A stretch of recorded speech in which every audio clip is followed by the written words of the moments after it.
మావిగన్కి అమరావతికి మధ్యన తేడా ఏంటి? అసలు అమరావతి అవసరమా? అసలు అమరావతి అనేది అది పూర్తయ్యేదా? అది ఒక అంతులేని కథ. నువ్వు కాదు, మీ అబ్బాయి కాదు, నేను కాదు, ఎంతమంది చేసినా అది మన జీవిత కాలంలో పూర్తయ్యేది కాదు. 14,000 నుంచి 16,000 స్క్వేర్ ఫీట్కి ఎక్కడ అవుద్ది అసలు? అంటే దోచేద్దామనేగా. రాంబాబు గారు, ఇవాళ మీ ఉదంతం తర్వాత ఏదైతే జగన్మోహన్ రెడ్డి గారు ఇవాళ చేసినటువంటి మావిగన్ ప్రతిపాదన మొదటి 2 రోజులు హాస్యాస్పదంగా కొంతమంది దానిని ట్రోల్ చేసినప్పటికీ 3వ రోజు నుంచి మావిగన్కి మద్దతు పెరుగుతూ వచ్చింది. మావిగన్ గురించి రాజకీయ విశ్లేషకులు కావచ్చు, ఆర్థికవేత్తలు కావచ్చు, పర్యావరణవేత్తలు కావచ్చు, వీళ్ళందరూ కూడా దాని గురించి వాళ్ళు ససాక్ష్యాలతో వాళ్ళు దాన్ని విశ్లేషిస్తున్నారు. దానికి మద్దతు పెరుగుతూ వస్తుంది. మావిగన్ అసలు ముందుగా అనుకున్నదా? అప్పటికప్పుడు ఆలోచన వచ్చిందా? ఏంటి అసలు మావిగన్? ఇప్పుడు అంతకుముందు మరి ఆయన ఎవరితోనో చర్చించారో లేదో నాకు తెలియదు, కానీ మావిగన్ ప్రతిపాదన రాగానే ఇట్స్ ఎ షాక్. ఏమిటి ఇది కొత్త రకమైన ప్రతిపాదన అనేది ఒక షాక్ అందరికీ. లోతుగా ఆలోచించిన తర్వాత అందరూ తేరుకున్నారు. ఈ షాక్ సమయంలో చేసిన పని ఏంటంటే, లోకేష్ ఆయనకి ఈ పేజీలు అంటారంట, అలాగే ఈ యూట్యూబ్లు చాలా ఉన్నాయి అతనికి. వాళ్ళందరూ మావిగన్ మీద విపరీతంగా ట్రోల్ చేశారు ఒక 2-3 రోజులు. తర్వాత రివర్స్ అయిపోయి మావిగన్ ఈజ్ ఎ గుడ్ ప్రపోజల్. మావిగన్కి అమరావతికి మధ్యన తేడా ఏంటి? అసలు అమరావతి అవసరమా? ఈ రాష్ట్రం విడిపోయింది, 12 సంవత్సరాల క్రితం విడిపోయింది. కేంద్రం హైకోర్టు కట్టుకోవడానికి, శాసనసభ కట్టుకోవడానికి, సెక్రటేరియట్ కట్టుకోవడానికి డబ్బులు ఇస్తానని ఇచ్చింది. ఎన్ని వదిలేసి అసలు ఒక మహత్తరమైనటువంటి పట్టణాన్ని నిర్మిస్తాను అని అనడం ఏమంత సమంజసం? ఇది నా మొట్టమొదటి నుంచి మా వాదన అదే. సింగపూర్ లాంటి సిటీని కడతాను. ఉడికి సింగపూర్ లాంటి సిటీ ఉడికి నాకు అర్థం కాలేదు. ఆంధ్రప్రదేశ్లో సింగపూర్ లాంటి సిటీని కట్టడం సాధ్యపడిద్దా? ఢిల్లీ వాళ్ళే కట్టలేదు. అసలు మెడ్రాసు, లేదా మెడ్రాసులో మన తమిళనాడుకి మెడ్రాసు, కర్ణాటకకి బెంగళూరు ఎవరన్నా కట్టారా? అవే వాటికవే ఉద్భవించే. హైదరాబాద్ కట్టారా? సంభవించే వాటికవి. హైదరాబాద్ కట్టారేమండి? హైదరాబాద్ మొట్టమొదటి ఎక్కడుంది? అసెంబ్లీ ఎక్కడుంది? సెక్రటరీ ఎక్కడుంది? నిజాం కట్టిన బిల్డింగ్లోనే కదా ఉంది. తర్వాత రూపాంతరం చెందుతూ వచ్చింది. అలా ఒక పట్టణాన్ని సెలెక్ట్ చేసుకోవాల్సిన ఆయన ఒక పెద్ద గుంటలోకి వెళ్ళి అక్కడ ఇది రాయిదని అంటాడు.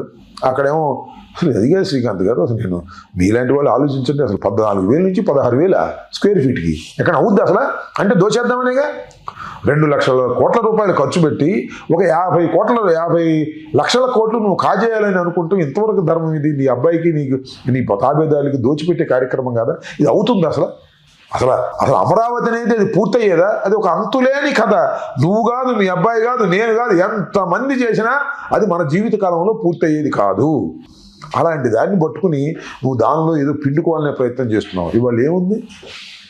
బందర్, విజయవాడ, గుంటూరు, నువ్వు ఎక్కడ కడితే ఏం కావాలి? నీకు హాస్పిటల్స్ ఉన్నాయి, ఎయిడ్ డోమ్ ఉంది, రైల్వే స్టేషన్స్ ఉన్నాయి, బస్ స్టాండ్స్ ఉన్నాయి, రోడ్లు ఉన్నాయి, ఇన్ఫ్రాస్ట్రక్చర్ ఉంది. ఏముంది? ఒక చోట ఒక అసెంబ్లీ, ఒక చోట ఒక సెక్రటేరియట్, హైకోర్టు కట్టేసి అయిపోయాయి. అసలు మొట్టమొదటి రోజు నేను చెప్తున్నానండి, మొట్టమొదటి రోజే, సరే మేము తప్పులు చేసాము, వాళ్ళు తప్పులు చేశారు తీసేటి పక్కన, మొట్టమొదటి రోజే చంద్రబాబు నిర్ణయించుకొని గుంటూరు టు విజయవాడ మధ్యలో ఆ హైవే మీద ఇటు పక్కన సెక్రటేరియట్, హైకోర్టు,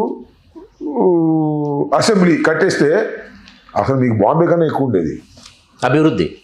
పెద్ద ఇప్పుడు ఇవాళ హైటెక్ సిటీలో చూస్తున్నాం. పెద్ద హైటెక్ సిటీలో ఎక్కడికైనా ఒక చోటకి వెళ్ళి ఒక బిల్డింగ్ ఎక్కి చూస్తే కింద చూస్తే అమెరికా లాగా ఉంటుంది. అట్లా తయారయ్యేది అది. మొత్తం నేనున్న 4 సంవత్సరాలు ఉన్నాను అక్కడ. 12 సంవత్సరాలు అట్లా తయారయ్యేది. ఏం లేదు అక్కడ.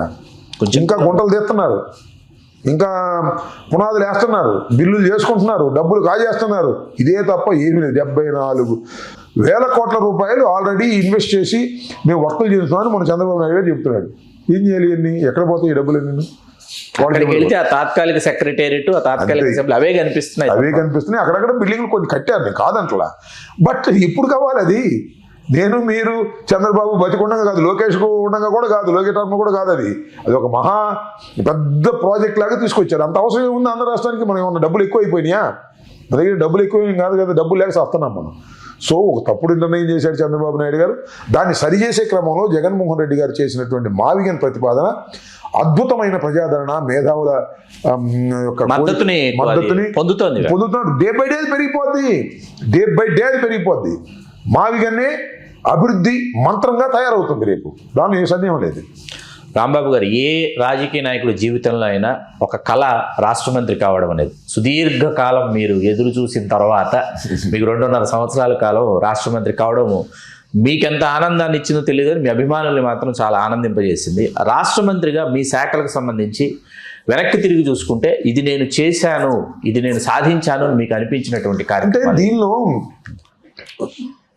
ఇరిగేషన్ అనేటువంటి సబ్జెక్ట్ ఈజ్ ఎలాబొరేటెడ్ సబ్జెక్ట్.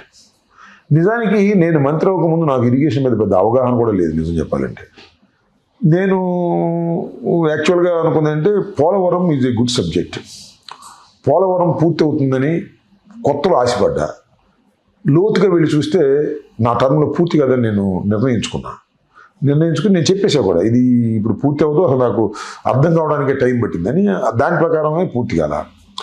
ఈ సుదీర్ఘకాలం జరిగేటటువంటి ప్రాజెక్ట్స్లో ఏ ప్రాజెక్టు కూడా వెలుగొండ ప్రాజెక్టు కానీ లేదా రాయలసీమ ఎత్తిపోతల పథకం, ఈ ప్రాజెక్ట్స్ ఏవి పూర్తి కానటువంటి దశలో ఉన్నాయి. నా టర్మ్లో ఏది పూర్తి కాల. ఏదో చిన్నగా కొన్ని మనం చేసాం. ఇప్పుడు నెల్లూరులో బ్రిడ్జెస్ చేసాం 2, అవన్నీ రాజశేఖర రెడ్డి గారి టైంలో ప్రారంభమైనవి.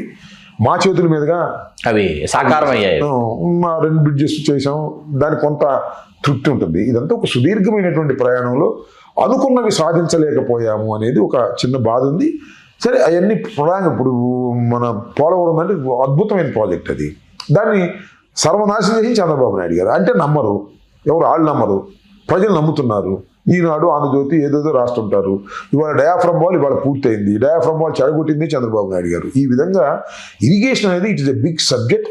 కొన్ని ఫలితాలను సాధించగలిగాం, కానీ అనుకున్నటువంటి ఫలితాలను సాధించలేకపోయామనేది కొంత ఉంటుంది మాకు. అనుకున్న ఫలితాలు సాధించలేకపోవడానికి కారణం ఏంటంటే ఫైనాన్షియల్ ఇది చేయలేదు. మేము అప్పులు తీసుకొచ్చి ప్రాజెక్టులు కట్టాలని అనుకోలేదు. కేంద్ర ప్రభుత్వం ఇవ్వాల్సిన ప్రాజెక్టును కూడా వాళ్ళు మొత్తం ఫైనాన్స్ చేస్తా ఉన్నా కూడా స్పీడ్ కాలేకపోయింది డయాఫ్రమ్ వాల్ పోవటం వల్ల. డయాఫ్రమ్ వాల్ పోవడానికి కారణం చంద్రబాబు నాయుడు గారు, ఆయన తెలివి తక్కువతనం. ఈసారి పూర్తి అయిద్దని అనుకుంటున్నాను నేను. ఆ టైంలో పూర్తి అవ్వాలని కూడా నా కోరికే, ఎందుకంటే తొందరగా పూర్తి అవ్వాలి. ఎందుకంటే పూర్తి అవుతుందని నా నమ్మకం ఏంటంటే చంద్రబాబు నాయుడు గారు ప్రతి శుక్రవారం ప్రతి మంగళవారం వెళ్ళట్లేదు కాబట్టి, గెలిచి అది కూడా నాశనం అయిపోద్ది. ఇంజనీర్లు వదిలేశాడు, చక్కగా చేసుకోమని వాళ్ళు చేసుకుంటున్నట్టున్నారు. కొద్దిగా పూర్తి అవుద్దామని నాకు ఒక ఆశ. జగన్మోహన్ రెడ్డి గారు కుటుంబ సభ్యులు ఎవరైతే ఉన్నారో, విజయమ్మ గారు కావచ్చు, షర్మిల గారు కావచ్చు, ఆ వ్యవహారాన్ని మీరు ఏ విధంగా విశ్లేషిస్తారు? సార్, ఇప్పుడు శ్రీకాంత్ గారు ఈ ఫ్యామిలీస్ ఏదైనా రాజకీయంలో ఉన్నటువంటి ఫ్యామిలీస్ పూర్తి స్థాయిలో కొనసాగుతున్న కుటుంబాలు మీరు చూడండి. రాజశేఖర్ గారి కుటుంబం, చంద్రబాబు నాయుడు గారి కుటుంబం, ఎంజి రామచంద్ర కుటుంబం, ఇందిరాగాంధీ కుటుంబం, ఏవి డిస్ప్యూట్స్ లేకుండా ఉన్నాయి సార్ చెప్పండి.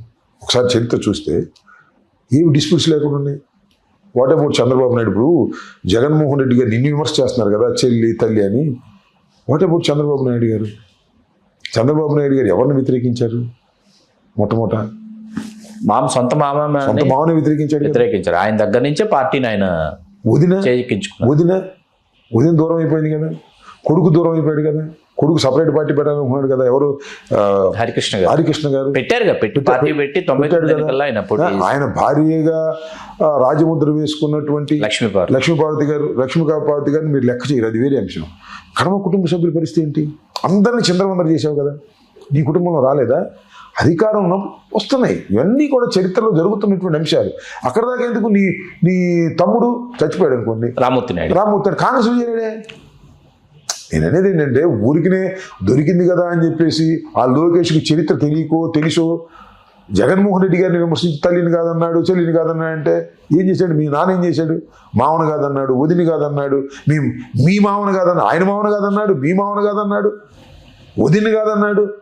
తోడెల్లుడు వెంకటేశ్వరరావు పార్టీ పెట్టినప్పుడు ఆయన పక్కన ఉన్నవాడు, రామారావు గారితో చేతి కర్రలాగా పనిచేసిన వాడు. నువ్వేమో కాంగ్రెస్ పార్టీలో ఉండి ఇందిరాగాంధీ ఆదేశిస్తే నేను మా మామ మీద పోటీ చేస్తాను ప్రగల్భాలు పలికిన వాడివి. నీ చరిత్ర ఏంటంటున్నా? That is one thing. MG Ramachandran కుటుంబం, ఇందిరాగాంధీ గారి కుటుంబం, సోనియా గాంధీ కన్నా ముందు మేనకా గాంధీ, అన్నీ ఒక అధికారంలోకి వచ్చిన తర్వాత కుటుంబాలలో ఇలా జరుగుతున్న మాట వాస్తవం.